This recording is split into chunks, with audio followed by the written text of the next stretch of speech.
আসসালামু আলাইকুম সবাইকে। তো বেশ কিছুদিন যাবত লক্ষ্য করছিলাম যে আমার এই যে ব্রেক লিভারটা আছে সেটা টান দিলে এই যে গ্রিপ পর্যন্ত চলে আসছে একদম। এই যে এইটার ভিতরে যেই মাস্টার সিলিন্ডারের ভিতরে যেই ব্রেক ফ্লুইডটা আছে এটার টেম্পার সম্ভবত নাই বা এটা শেষ হয়ে গিয়েছিল। এই জন্যই মূলত দেখা যাচ্ছে কি এই যে ব্রেক লিভারটা টান দিলে ব্রেক তো হতোই না, তো একদম এই যে গ্রিপ পর্যন্ত চলে আসতো। বাইক শো হয়েছিল, তো বাইক শো থেকে এই যে অ্যাডনকের যে স্টলটা আছে সেটা থেকে একটা ফুল সিনথেটিক ব্রেক ফ্লুইড নেই।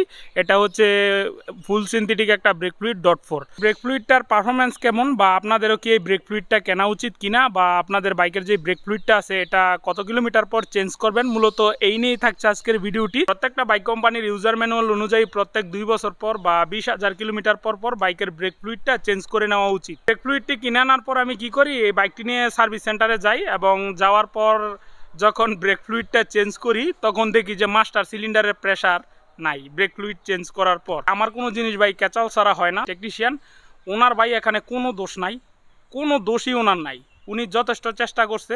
তো যাই হোক, ব্রেক ফ্লুইডটা চেঞ্জ করছে, আগের ব্রেক ফ্লুইডটা ড্রেন দেওয়া হয়েছে এবং নতুন ব্রেক ফ্লুইডটা যখন নাকি প্রবেশ করানো হয় তখন প্রেসার দেওয়ার পর দেখা যায় কি মানে প্রেস করার পর ব্রেক যে এটা প্রেসার নিচ্ছে না। তো প্রেসার নিচ্ছে না, এরপর উনি কী করলো, এটার হোস পাইপ খুলছে, এরপর এটার মাস্টার সিলিন্ডার যে বকেটের ভেতরে যেই ক্লিপ ছিল সবগুলো খুলে উনি একের পর এক ওয়াশ করছে। ওয়াশ করার পর উনি এগুলো যখন রিঅ্যাসেম্বল করছে তো এরপরও উনি চেক করছে যে প্রেশার টেশার দিচ্ছে কিনা, তো দেখা গেল কি প্রেশার দেয় নাই।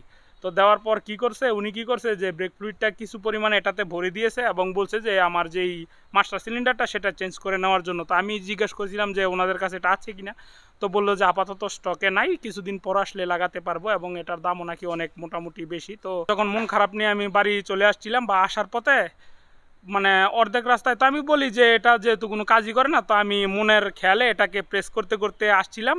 তো আসার পরে অর্ধেকটা পথ যখন আসার পর দেখি কি হঠাৎ করে সামনের চাকা লক হয়ে গেছে। আমি তো পুরো মানে লাফ দিয়েছি, আমি মানে হইলোটা কি বা হইলোটা কি। তারপরে কি করলাম, আমি বাইক থেকে নামলাম। নামার পর কি করলাম, বাইকের যে সামনের বাইকটাকে ডাবল স্ট্যান্ডে করলাম, পেছনটাকে একটু মানে একটু চাপ দিলাম, তো সামনের চাকাটা একটু উপরে উঠছে। তো উঠার পর আমি কি করছি, একটা পা দিয়ে লাথি দিয়েছি, লাথি দেওয়ার পর মানে ঘুরিয়েছি আর কি।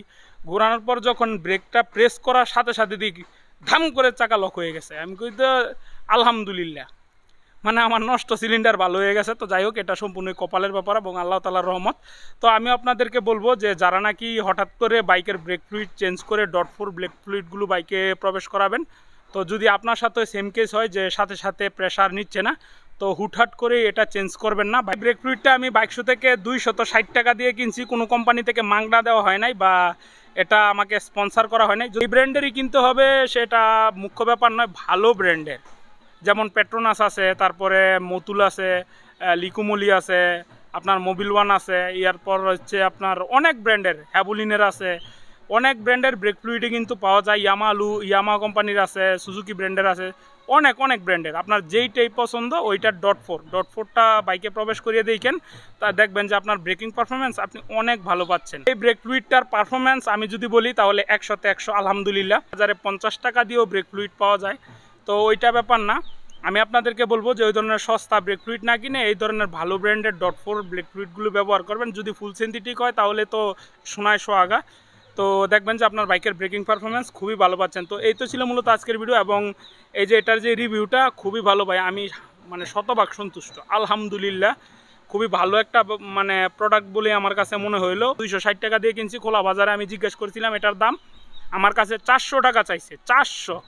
তো যাই হোক, আমরা বাইক শোতে অ্যাটেন্ড করি, সবসময় যাই, সেখান থেকে কোনো কিছু কেনার হলে নিয়ে আসি। খোলা বাজার থেকে খুব একটা কিনি না, মোবিল টোবিলও কেনা হয় না। তো এই তো ছিল আজকের ভিডিওটি যদি আপনাদের ভালো লেগে থাকে তাহলে আমার চ্যানেলটাকে সাবস্ক্রাইব করে পাশে থাকা বেল বাটনটি চেপে দিন। ভিডিওটাতে একটা লাইক দিয়ে দিন, কমেন্ট বক্সে আপনাদের মূল্যবান মতামত জানিয়ে যান। সবাইকে আসসালামু আলাইকুম। আসুন হেলমেট পরে বাইক চালাই, নিরাপদে বাসায় যাই।